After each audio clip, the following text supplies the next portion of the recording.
Not only mind, it's connected to energies. Okay. നമ്മുടെ ബോഡിയിൽ കുറഞ്ഞിരിക്കുന്ന സാധനങ്ങൾ ഫില്ലാവും. ശരി, ക്യൂരിയോസിറ്റിയാണ് ഞാൻ ഇതിനെല്ലാത്തിനും പുറകെ പോയത്. ഒരുപാട് മൊഡാലിറ്റീസിന്റെ പുറകെ. എനിക്ക് തോന്നുന്നു ഈ മെസ്മറിസം, റേക്കി ഇതെല്ലാം താങ്കൾ പ്രാക്ടീസ് ചെയ്ത് നോക്കിയിട്ടുണ്ടോ? റേക്കി ഇല്ല, പ്രാണക്കീലിംഗ് ഉണ്ടായിരുന്നു, മെസ്മറിസം ചെയ്തിരുന്നു. ജാവനീസ് മാഗ്നറ്റിസവും സെയിം ആണ്. മനുഷ്യ നന്മയ്ക്ക് വേണ്ടി നമ്മൾ അതിനേക്കാൾ പവർഫുൾ ആണ്. ഓക്കെ. നമ്മൾ അതിനേക്കാൾ പവർഫുൾ ആവാൻ വേണ്ടി നമ്മൾ ശ്രമിക്കുകയും വേണം. എവിടെ മുതൽ നമ്മളുടെ പ്രശ്നങ്ങൾ ഐഡന്റിഫൈ ചെയ്ത് തുടങ്ങാം? ഡോക്ടറോടും വക്കീലിനോടും കള്ളം പറയുന്നതേ പറഞ്ഞിട്ടുള്ളൂ, ഒരു ഹീറോയോട് കള്ളം പറയുന്നതെന്ന് ആരും പറഞ്ഞിട്ടില്ല. 4 വർഷമായിട്ട് ഇത് മാറാൻ വേണ്ടി ഞാൻ പല മൊഡാലിറ്റീസും പഠിച്ചു. എനിക്കിത് മാറുന്നില്ല. പക്ഷേ നമസ്കാരം, അബാക് മീഡിയയിലേക്ക് സ്വാഗതം. ജാവനീസ് മാഗ്നറ്റിസത്തിൽ ഗ്രാൻഡ് മാസ്റ്ററായ സഫ്ദാർ അഹമ്മദിന്റെ വീഡിയോകൾ അബാക് മീഡിയയിൽ പ്രേക്ഷകർ നേരത്തെ കണ്ടിട്ടുണ്ടാകാം. രാഹുലുമായി അദ്ദേഹം നടത്തിയ അഭിമുഖം. ഇന്ന് നമ്മളുടെ അതിഥി സഫ്ദാർ അഹമ്മദാണ്. നമസ്കാരം. നമസ്കാരം. കോഴിക്കോടാണ് ഉള്ളത്. എങ്ങനെയാണ് അബാക് മീഡിയയുടെ വീഡിയോകളൊക്കെ കണ്ടിട്ട് പ്രേക്ഷകരൊക്കെ വിളിച്ചിരുന്നു? നമുക്ക് ഒരുപാട് കോൾസ് വന്നിരുന്നു. വളരെയധികം സന്തോഷമുണ്ട്. കാരണം അല്ലെങ്കിൽ നിങ്ങൾ വിളിക്കുമ്പോൾ ഞാൻ ഓടി വരില്ലല്ലോ. ചില നെഗറ്റീവ് കമൻറ്റുകളുണ്ട്. അതിനകത്ത് ഞാൻ ശ്രദ്ധിച്ചൊരു കാര്യം, ഈ സഫ്ദാർ അഹമ്മദ് എന്ന പേര് ഒരു പ്രശ്നമായി തോന്നുന്ന 1-2 പേര് അതിനകത്ത് കമൻറ്റ് ചെയ്തിട്ടുണ്ട്. യഥാർത്ഥത്തിൽ എൻ്റെ ഒഫീഷ്യൽ നെയിം സഫ്ദാർ അഹമ്മദ് തന്നെ ആയിരുന്നു. ഞാനൊരു അറ്റ്യൂൺമെൻറ്റ് വാങ്ങിയ സമയത്ത് നോർമലി ഞാൻ എന്താ പറയുക, എൻ്റെ ജോലി സംബന്ധമായിട്ട് ഞാൻ യൂസ് ചെയ്തുകൊണ്ടിരുന്ന പേര് പ്രൊഫഷണലി സഫ്ദർ മെർവ എന്നായിരുന്നു. ഓക്കെ. ഞാനൊരു അറ്റ്യൂൺമെൻറ്റ് വാങ്ങിയ സമയത്ത് എൻ്റെ പേരിൻ്റെ ബാക്കിൽ അഹമ്മദ് ഉള്ളത് ഡോക്യുമെൻറ്റ്സിൽ മാത്രമാണ്. ഓക്കെ. പക്ഷെ എൻ്റെ ഗുരു എന്നോട് പറഞ്ഞു, നീ ഇനി അറിയപ്പെടേണ്ടത് സഫ്ദർ അഹമ്മദ് എന്നാണ്. ഓക്കെ. പുള്ളിക്ക് ആ പേര് എവിടെ നിന്ന് കിട്ടിയെന്ന് എനിക്കറിയില്ല. കാരണം ഞാൻ അയാളുമായിട്ട് ഗൂഗിൾ മീറ്റിലായിരിക്കുന്നത്, അതിൽ വരെ സഫ്ദർ മെർവ എന്നാണ് കിടക്കുന്നത്. പക്ഷേ അന്ന് തൊട്ട്, കാരണം മെർവ ആഡ്സ് എൻ്റെ സ്ഥാപനത്തിൻ്റെ പേരാണ്, അന്ന് മുതൽ ഞാൻ സഫ്ദർ അഹമ്മദ് എന്ന് ആക്കി തുടങ്ങിയതാണ്. ഓക്കെ.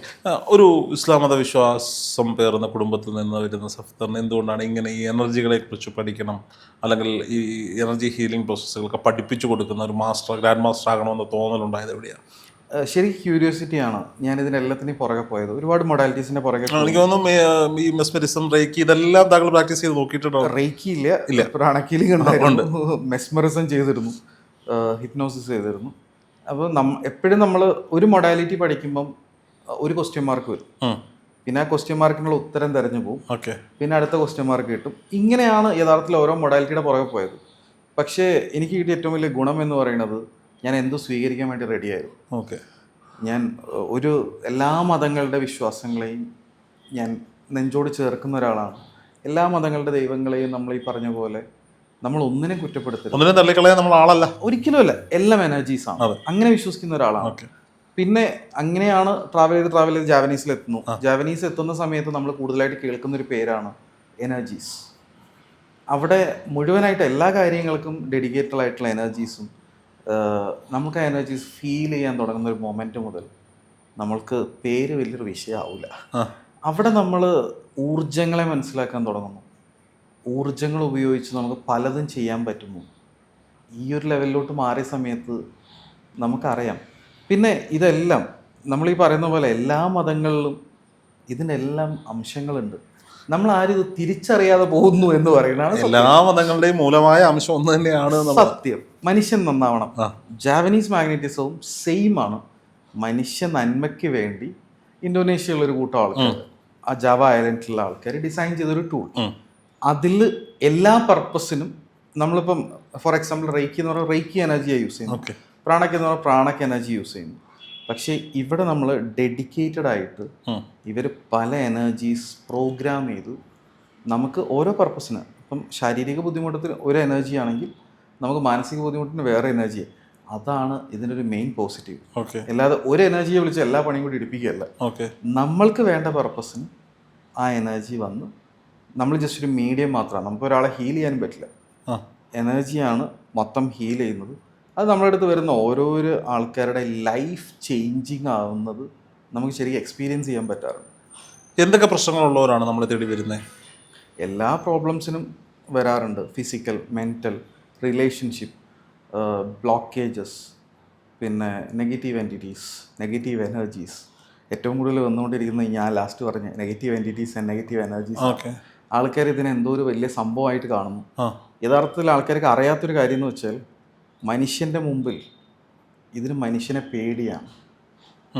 മനുഷ്യനെ മുമ്പ് പെടാതെ ജീവിക്കാനാണ് ഇത് ശ്രമിക്കുന്നത്. പക്ഷേ മനുഷ്യൻ ഇതിനെ പേടിച്ച് പുറകോട്ട് ഓടുന്ന അവസ്ഥയാണ് ഞാൻ പലപ്പോഴും കാണാറ്.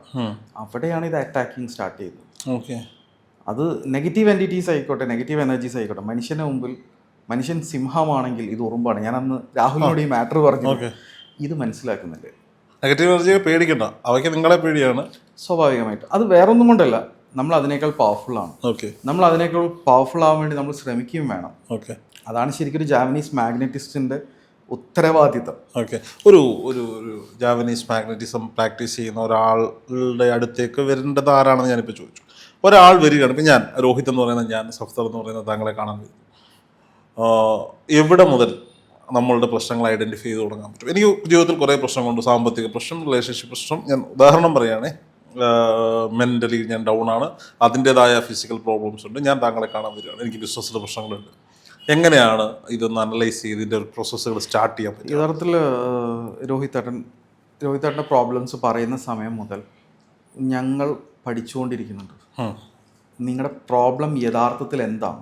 ഇപ്പം ചിലപ്പോൾ എന്നോട് പറയുന്നത് മണി ബ്ലോക്ക് ആയിരിക്കാം, പക്ഷേ അവിടെ നിങ്ങളുടെ പ്രോബ്ലം മണി ബ്ലോക്ക് അല്ല. അതിനൊരു കാരണം ഉണ്ടാവും. ഈ കാരണം ഞങ്ങൾക്ക് മനസ്സിലായി. അടുത്ത് നിങ്ങൾ പറയാൻ പോകുന്ന റിലേഷൻഷിപ്പ് ആയിരിക്കും. അപ്പോൾ റിലേഷൻഷിപ്പിലും ചിലപ്പോൾ ഇതേപോലെ സംതിങ് ഉണ്ടാവും. അപ്പോൾ ഇത് ഇങ്ങനെ എല്ലാം ഞങ്ങൾ കൂട്ടിക്കണക്കി ഞങ്ങൾക്കറിയാം ഏത് എനർജി ആയിരിക്കും നിങ്ങൾക്ക് ആപ്റ്റ് ആവുക. ചിലപ്പോൾ സിംഗിൾ എനർജി മതിയാവാം, ചിലപ്പോൾ മൾട്ടിപ്പിൾ എനർജീസ് ആയിരിക്കും നിങ്ങൾക്ക് യൂസ് ചെയ്യുക. ചില കേസുകളിൽ ഞങ്ങൾ ഇത് കംപ്ലീറ്റ് കേട്ട് ഞങ്ങൾ കൃത്യമായിട്ട് ആ സമയത്ത് ഒരു പ്രീ സെഷൻ മാത്രം ചെയ്ത് നിങ്ങളെ വിടും. അതിനുശേഷം ചിലപ്പോൾ ഓൺലൈനിലായിരിക്കും നമ്മൾ ബാക്കിയുള്ള സെഷൻസ് ചെയ്യുക. ഞാൻ ഓൺലൈൻ റെക്കമെൻഡ് ചെയ്യാത്ത വേറെ ഒന്നും കൊണ്ടല്ല, പലപ്പോഴും ഞങ്ങൾ ഓൺലൈൻ സെഷൻസ് ചെയ്യാറുണ്ട്. പല ആൾക്കാർക്കും ഡു നോട്ട് ഡിസ്റ്റർബ് മോഡ് ഇടാൻ അറിയില്ല, DND ഇടാൻ അറിയില്ല. ഇങ്ങനെയൊക്കെ വരുമ്പോൾ എന്താ വെച്ചാൽ നടുവിൽ കോൾ വരും, ഇവർ ടോട്ടലി ഡിസ്റ്റർബ്ഡ് ആവും. പിന്നെ ഒരു കോൾ വരുമ്പോൾ തന്നെ നമുക്കറിയാലോ, നമ്മൾ ചിലപ്പോൾ ചിരിച്ചുകൊണ്ടിരിക്കുന്ന നമ്മുടെ മുഖം മാറും. ഇതേപോലെ പല ഹീലിങ്ങുകളും സ്റ്റെക്ക് വരും. അപ്പം ഞാൻ പറയാറുണ്ട്, നിങ്ങൾ കഴിയുന്നതന്നെ നേരിട്ട് വന്ന് കണ്ടാൽ. അപ്പം നമ്മൾ കൃത്യമായിട്ട് അനലൈസ് ചെയ്ത് അവരുടെ ആ ഒരു പ്രോബ്ലത്തിനുള്ള സൊല്യൂഷൻസ് നമ്മൾ കറക്റ്റ് ഫൈൻഡ് ഔട്ട് ചെയ്യും. അതാണ് നമ്മൾ അവർ കൊടുക്കുന്നത്. നമ്മളെപ്പോഴും പറയാറുണ്ട്, ഞങ്ങൾ ഒരിക്കലും രോഗത്തിന് ചികിത്സിക്കാറില്ല. ഇതിൻ്റെ ഒരു റീസൺ പറയാത്തവരുണ്ടാവില്ലേ?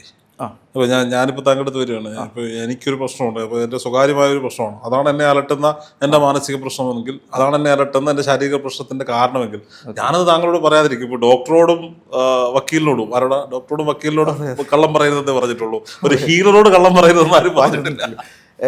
ഓൾമോസ്റ്റ് രോഹിത്തേട്ട, ഞങ്ങളെ സിസ്റ്റം പ്രകാരം എല്ലാ പ്രോബ്ലംസും കണക്റ്റഡ് ടു ചക്രാസാണ്. ഓക്കെ, നമ്മുടെ 7 മേജർ ചക്രാസുമായിട്ട് കണക്റ്റഡ് ആണ്. ഓക്കെ, നമുക്ക് ഓൾമോസ്റ്റ് ഒരാളുടെ ചക്ര സ്കാൻ ചെയ്താൽ തന്നെ ആളുടെ പ്രോബ്ലം നമുക്ക് മനസ്സിലാവും. നമ്മൾ പല ആൾക്കാരോട് അവർ പറയാത്ത പല പ്രോബ്ലംസ് നമ്മൾ ചോദിക്കാറുണ്ട്, ഇങ്ങനെ ഒരു പ്രശ്നം ഉണ്ടല്ലേ?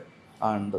ഇതേപോലെ കഴിഞ്ഞ നമ്മുടെ ക്ലാസ്സിൽ ഒരു ലേഡി ഇങ്ങനെ പറഞ്ഞു. അപ്പം ഞങ്ങൾ ഓരോ കാര്യങ്ങൾ പറയുമ്പോൾ, സാറേ എൻ്റെ ഒരു ചക്ര ഭയങ്കര പ്രശ്നമാണ്, പവർ കിട്ടുന്നില്ല. അപ്പം ഞാൻ ഇങ്ങനെ തമാശക്ക് ചോദിച്ചു, കടം കൊടുത്താൽ തിരിച്ച് കിട്ടാറില്ലേ? സാറിന് എങ്ങനെ മനസ്സിലായി? അതിൻ്റെ റീസൺ എന്താണെന്ന് വെച്ച് കഴിഞ്ഞാൽ, നോർമലി ഇറ്റ്സ് റിലേറ്റഡ് ടു ഒരു 3-4 സിംറ്റംസ് ആണ്. അപ്പം ഇതായിരിക്കും കാരണം. സാർ കറക്റ്റാണ് എന്ന് പറഞ്ഞു. അപ്പം ഇങ്ങനെ നമുക്ക് സംഭവിക്കാം. അത് നമുക്ക് ഓൾമോസ്റ്റ് ഇപ്പം ഒരേ ചക്രാസിന് പല ഫങ്ഷൻസ് ഉണ്ട്. ഇപ്പം ഫോർ എക്സാമ്പിൾ, നമ്മുടെ ഒരു ചക്ര അതിൻ്റെ ഓർഗനായിട്ട് കണക്റ്റഡ് ആണ്. അപ്പം ആ ഓർഗനിൽ ഏതെങ്കിലും ഒന്ന് കറക്റ്റ് വർക്ക് ചെയ്യുന്നില്ലെങ്കിൽ ആ ചക്രാസിന് പ്രശ്നങ്ങൾ വരും. ഇതേപോലെ ചക്രാസുമായിട്ടും നമ്മളത് കണക്റ്റഡ് ആണ്. അപ്പം നമ്മളെപ്പോഴും അത് കറക്റ്റ് മനസ്സിലാക്കിക്കൊണ്ടാണ് പല ആൾക്കാരോടും സംസാരിക്കാറ്. പിന്നെ ഈ പറഞ്ഞ പോലെ ഒരു 90% ആൾക്കാർ അവരുടെ പ്രശ്നങ്ങൾ തുറന്നു പറയാൻ തയ്യാറാണ്. പിന്നെ പല കേസുകളിൽ ഞാൻ പറഞ്ഞില്ലേ, പല ആൾക്കാരും പറഞ്ഞ് പേടിപ്പിച്ച ചില സംഭവങ്ങൾ ഉണ്ടാവാറ്. കൂടുതലായിട്ട് അങ്ങനത്തെ കേസുകളൊക്കെ ഞാൻ പറയാറുണ്ട്, നിങ്ങൾക്ക് ഹീലിംഗ് അല്ല ആവശ്യം, ഒരു സൈക്കാട്രിസ്റ്റിനെ പോയി കാണിക്കുക, അല്ലെങ്കിൽ ഒരു സൈക്കോളജിസ്റ്റിനെ പോയി. പേടി മാത്രമല്ല, ഞാൻ ചില ആളുകൾ എത്ര കിട്ടിയാലും പഠിക്കില്ല. സത്യം. ഇപ്പം ബേസിക്കലി ഞാനിതൊന്നും പഠിച്ചിട്ടില്ലാത്ത ആളാണ്, ഞാനിതൊക്കെ തേടി നടക്കുന്ന ആളാണ്, പഠിക്കാൻ ആഗ്രഹിക്കാത്ത ഒരാൾ. വേറെ അതുകൊണ്ടല്ല, ഞാൻ എന്തെങ്കിലും ഒന്ന് പഠിച്ചാൽ പിന്നെ മറ്റൊന്നിനെ കുറിച്ച് എനിക്ക് പറയാൻ പറ്റില്ല. അതുകൊണ്ടാണ് ആ ഒരു സാധനം ഫോളോ ചെയ്തത്. പലരും എന്നെ വിളിക്കും, എൻ്റെ നമ്പറുള്ള ആളുകൾ വിളിച്ചിട്ട് പറയും, രോഹിത് ഏട്ടാ, അല്ലെങ്കിൽ രോഹിത് സാറേ, അല്ലെങ്കിൽ രോഹിത്തെ, എനിക്കൊരു പ്രശ്നമായിട്ട് ഞാൻ ഇന്ന ആളെ വിളിച്ചു, അയാൾ എനിക്ക് കുറേ കാര്യങ്ങൾ ചെയ്തു തന്നു, അത് ശരിയായില്ല, അയാൾ എൻ്റെ കയ്യിൽ നിന്ന് കുറച്ച് പൈസ വാങ്ങിച്ചു, അയാൾ എന്നെ അത് പഠിപ്പിച്ചു, അല്ലെങ്കിൽ എനിക്ക് ചില പൂജകൾ ചെയ്യാൻ പറഞ്ഞു, അല്ലെങ്കിൽ ചിലതൊക്കെ വാങ്ങാൻ പറഞ്ഞു. എൻ്റെ കയ്യിൽ നിന്ന് കുറേ പൈസ പോയി. നോക്കി ഞാനെന്നാൽ അവരോട് ചോദിക്കട്ടെ എന്താ. അതല്ല, പിന്നെ അത് കുഴപ്പമില്ല. അതെന്താ, അവരിനി വല്ല എന്തെങ്കിലുമൊക്കെ എന്നെ തിരിച്ച് ചെയ്താലോ. ഞാൻ ഓക്കെ. ഞാൻ പറഞ്ഞു പിന്നെ എന്താ, ഞാനിപ്പോൾ എന്താ ചെയ്ത് തരണ്ടേ? അല്ല എനിക്ക് വേറൊരാളെ സജസ്റ്റ് ചെയ്ത് തരുമോ? അപ്പോൾ ഞാൻ പറഞ്ഞു നിങ്ങളുടെ പ്രശ്നം അറിയാതെ ഞാൻ എങ്ങനെയാണ് സജസ്റ്റ് ചെയ്യുക? ഞാൻ ആരെയും സജസ്റ്റ് ചെയ്യില്ല. ഒരു വീഡിയോ കണ്ടിട്ട് എന്നോട് താങ്കളുടെ നമ്പർ ചോദിച്ചാൽ ഞാനത് കൊടുക്കും, അല്ലെങ്കിൽ നമ്മൾ വീഡിയോയിൽ തന്നെ കൊടുക്കുന്നുണ്ട്. അല്ലാതെ ഞാനിപ്പോൾ ഒരാളെ താങ്കളുടെ സജസ്റ്റ് ചെയ്ത് വിട്ടാൽ ബാക്കിയുള്ള ആളുകൾ അവിടെ ഉണ്ട് എന്നുള്ളത് സത്യം. രണ്ടെന്ന് പറയുന്നത് വന്നിട്ട് ഇത് വർക്കായില്ല, ഇത് എല്ലാവർക്കും വർക്കാവും എന്നുള്ള അവകാശവാദം ആര് പറഞ്ഞാലും ഞാൻ അംഗീകരിച്ച് കൊടുത്തു കൊടുക്കാം. രോഹിതേട്ടാ, ഞങ്ങളുടെ കേസിൽ ഞങ്ങളിപ്പം 2 ഓൺലൈൻ വർക്ക്ഷോപ്പ് നടത്തി. ഓൾമോസ്റ്റ് നമുക്കൊരു 50+ സ്റ്റുഡൻസ്. ഓക്കെ. നമ്മൾ ഒരുപാട് സ്റ്റുഡൻസിനെ ഒറ്റ ബാച്ചിൽ ഇൻക്ലൂഡ് ചെയ്യിപ്പിക്കാറില്ല. ഈ 50 ആൾക്കാർക്കും അല്ലെങ്കിൽ ഈ 50+ ആൾക്കാർക്കും ഇത് വർക്ക് ചെയ്തിട്ടുണ്ട്. വർക്ക് ചെയ്തു എന്ന് മാത്രമല്ല, ഇതിൻ്റെ തെളിവ് ലാസ്റ്റത്തെ ക്ലാസ്സിൻ്റെ റെക്കോർഡിങ് എൻഡിലൊരു അരമണിക്കൂർ കേട്ടാൽ തന്നെ ഓക്കെ എനർജി അവർ ഉപയോഗിച്ചു, അവർ മാജിക് കാണിച്ചു എന്നല്ല ഞാൻ പറയണത്. അവരുടെ അറ്റ്യൂൺമെൻറ്റ് റിസീവ് ചെയ്യുന്ന മൊമെൻറ്റ് മുതൽ അവരുടെ ലൈഫിൽ ചേഞ്ചസ് ഉണ്ടാവും. അപ്പോൾ കഴിഞ്ഞ ആഴ്ച ഞങ്ങളുടെ ഒരു ബാച്ച് കംപ്ലീറ്റ് ആയ സമയത്ത് നമ്മുടെ ഒരു സ്റ്റുഡൻറ്റ് എന്നോട് പറഞ്ഞു, എനിക്കത് റിവീൽ ചെയ്യാൻ പറ്റില്ല സർ, എൻ്റെ ജീവിതത്തിൽ ഞാൻ എന്തിന് ക്ലാസ്സിന് വന്നോ അതെനിക്ക് നടന്നു. ഓക്കെ. അപ്പം ഞാൻ പറഞ്ഞു നോ പ്രോബ്ലം സർ, ഞാൻ എല്ലാവരെയും സാറെന്നാണ് വിളിക്കാറ്, അപ്പം ഞാൻ നിങ്ങളായിട്ടൊരു ബന്ധത്തിനുള്ള ഏട്ടാന്ന് വിളിക്കുന്നത്. ഓക്കെ. അപ്പം ഞാൻ പറഞ്ഞു നോ പ്രോബ്ലം, പറയണ്ട. പിറ്റേ ദിവസം ഉണ്ട്, ഒരു 10 മണി 12 മണി ആയ സമയത്ത് ആളെന്നെ വിളിക്കുന്നു. ആളെന്നോട് പറഞ്ഞൊരു മാറ്റർ എനിക്ക് ഭയങ്കര ഷോക്കിംഗ് ആയി. ഓക്കെ. 4 വർഷമായിട്ട് ഇത് മാറാൻ വേണ്ടി ഞാൻ പല മൊഡാലിറ്റീസും പഠിച്ചു, എനിക്കിത് മാറുന്നില്ല. പക്ഷേ നമ്മുടെ ഒരു ഫസ്റ്റ് അറ്റ്യൂൺമെൻറ്റ് റിസീവ് ചെയ്ത സമയത്ത് 2 ദിവസം ഗ്യാപ്പ് ഉണ്ടായിരുന്നു, എനിക്കിത് വർക്കായി. അപ്പം ഞാൻ ചോദിച്ചു ഇത് തന്നെ ആയിരിക്കുമോ കാരണം? എനിക്കറിയില്ല. പക്ഷേ എൻ്റെ പ്രഷർ പുറത്ത് വന്നു, ആ പ്രോബ്ലം സോൾവ് ആയി. ഓക്കെ. വളരെ സന്തോഷകരമായി, ഭയങ്കര സന്തോഷമാണ്. ഇത് നമ്മുടെ ക്ലാസ്സിലെ എല്ലാ സ്റ്റുഡൻസും ഇതിൻ്റെ പല രീതിയിൽ എക്സ്പീരിയൻസ്. ഇപ്പോൾ ഒരാൾക്ക് ചിലപ്പോൾ ഫിനാൻഷ്യലി ആയിരിക്കാം മാറിയത്, അടുത്ത ആൾക്ക് വരുന്നത് ചിലപ്പോൾ ഫിസിക്കലി ആയിരിക്കാം. ഇപ്പം ഞങ്ങളുടെ ഇതിന് തൊട്ട് മുമ്പത്തെ ബാച്ച്, ലാസ്റ്റിന് തൊട്ട് മുമ്പത്തെ ബാച്ചിൽ ഒരു മാഡം ഒരു വീഡിയോ കണ്ട് എന്നെ വിളിക്കുന്നു. എൻ്റെ ഭയങ്കര എനിക്ക് എന്താ പറയുക, ഞാൻ എൻ്റെ ഉമ്മയെ പോലെ സ്നേഹിക്കുന്ന ഒരാൾ. അപ്പോൾ എന്നെ വിളിച്ചിട്ട് പറഞ്ഞു എനിക്ക് ക്ലാസ്സിന് ജോയിൻ ചെയ്യണം. അങ്ങനെയാണെങ്കിൽ അപ്പോൾ നമ്മൾ നോർമലി ക്ലാസ്സിന് ജോയിൻ ചെയ്യുന്നു. ക്ലാസ്സിൽ ജോയിൻ ചെയ്യുമ്പോൾ എന്നോട് പറഞ്ഞൊരു പ്രശ്നമാണ്, എനിക്ക് എപ്പോഴും ക്ലാസ്സിൽ ഓൾമോസ്റ്റ് 1.5 മണിക്കൂറൊന്നും ഇരിക്കാൻ പറ്റില്ല, എനിക്ക് ഭയങ്കര ബാക്ക് പെയിനാണ്. അപ്പം ഞാൻ പറഞ്ഞു കുഴപ്പമില്ല, കിടക്കാൻ പറ്റുമല്ലോ, എൻ്റെ ഓഡിയോ കേട്ടുകൊണ്ട് നിങ്ങൾ കിടന്നോളൂ മാഡം, നോ പ്രോബ്ലം. സംഭവിച്ചെന്താണെന്ന് വെച്ചാൽ നമ്മുടെ ക്ലാസ് കഴിയുന്ന ഒരാൾ ഈ ഓഡിയോ കേട്ട് എല്ലാ പ്രശ്നങ്ങളും കഴിഞ്ഞു. അപ്പം ഞാൻ ചോദിച്ചു എന്തായിരുന്നു ബുദ്ധിമുട്ട്? ഭയങ്കര ബാക്ക് പെയിൻ ആയിരുന്നു. ഞാൻ അടുക്കളയിൽ ഒരു 10 മിനിറ്റ് ജോലി ചെയ്ത് കഴിഞ്ഞാൽ പിന്നെ ഞാൻ ഒരു അരമണിക്കൂർ റെസ്റ്റ് എടുത്തിട്ടേ പിന്നെ ജോലി ചെയ്യുള്ളൂ. ഇതായിരുന്നു എൻ്റെ അവസ്ഥ. സാർ ഇപ്പോൾ ആ ബാക്ക് പെയിൻ എവിടെ പോയി എന്നറിയില്ല. അവർക്ക് ഞങ്ങളെ ടീമിലാരും അവർക്ക് ഹീൽ ചെയ്തിട്ടില്ല. ഓക്കെ. പക്ഷേ അവരുടെ ഓട്ടോമാറ്റിക്കലി ഹീലിംഗ് നടക്കും. It's connected to mind. Not only mind, it's connected to energies. Okay. നമ്മുടെ ബോഡിയിൽ കുറഞ്ഞിരിക്കുന്ന സാധനങ്ങൾ ഫില്ലാവും. ഓക്കെ. നമ്മുടെ ബോഡിയിൽ കൂടുതലുള്ള സാധനം ബാലൻസ് ആവും. യഥാർത്ഥത്തിൽ നമ്മുടെ അറ്റ്യൂൺമെൻറ്റ് കഴിഞ്ഞ് നമ്മളെല്ലാവരോടും പറയുന്നൊരു കാര്യമുണ്ട്, നിങ്ങൾ നിങ്ങളുടെ ചക്രാസിൻ്റെ പവർ ചെക്ക് ചെയ്യൂ. എല്ലാം ഞങ്ങൾ ക്ലാസ്സിൽ പഠിപ്പിക്കുന്നുണ്ട്. ഇവർ ചെക്ക് ചെയ്ത് തോന്നുന്നു സാർ ഇതെന്ത് സംഭവിക്കുന്നതെന്ന് അറിയില്ല. അതേപോലെ കഴിഞ്ഞ ക്ലാസ്സിലും പറഞ്ഞൊരു ഞങ്ങൾക്ക് ഭയങ്കര ഹാപ്പി, എന്നേക്കാൾ പ്രായമുണ്ട് പുള്ളിയുടെ ഹീലിംഗ് എക്സ്പീരിയൻസ്. കാരണം 45 ഇയേഴ്സ് ആൾ ഹീലറാണ്. ഞാൻ ഹീലിംഗ് തുടങ്ങുന്ന കാലത്ത് സാർ ഞാൻ ഭയങ്കര എനർജറ്റിക് ആയിരുന്നു. പക്ഷേ ഇപ്പോൾ ഡെയിലി ഹീലിംഗ് കഴിഞ്ഞ് വീട്ടിൽ വന്നാൽ ഞാൻ കരയാറാണ്, പല മൊഡാലിറ്റീസ് യൂസ് ചെയ്യുന്നു. സാറ് ഈ ക്ലാസ് കഴിഞ്ഞതിന് ശേഷം ഞാൻ പണ്ട് എങ്ങനെയായിരുന്നു അത്രയും പവർഫുള്ളായി. ഇതിൻ്റെ റീസൺ ഇത്രയേ ഉള്ളൂ സർ. നമുക്ക് പലപ്പോഴും നമ്മുടെ ശരീരത്തിൽ ലൂസായി പോയ പല എനർജീസും ഈ അറ്റ്യൂൺമെൻറ്റ് ടൈമിൽ ഓട്ടോമാറ്റിക് റീഫിൽ ആവും. പിന്നെ അത് മെയിൻറ്റെയിൻ ചെയ്യേണ്ട അവരുടെ ഉത്തരവാദിത്വം. ഓക്കെ. അതിനെന്താണ് ചെയ്യേണ്ടതെന്നും ലൈഫ് ടൈം ആ എനർജി അതേപോലെ നിൽക്കാൻ എന്ത് ചെയ്യണം എന്നുള്ളതും നമ്മൾ ആ ക്ലാസ്സിൽ കൃത്യമായിട്ട് കവർ ചെയ്യുന്നു. പ്രൊട്ടക്ഷൻ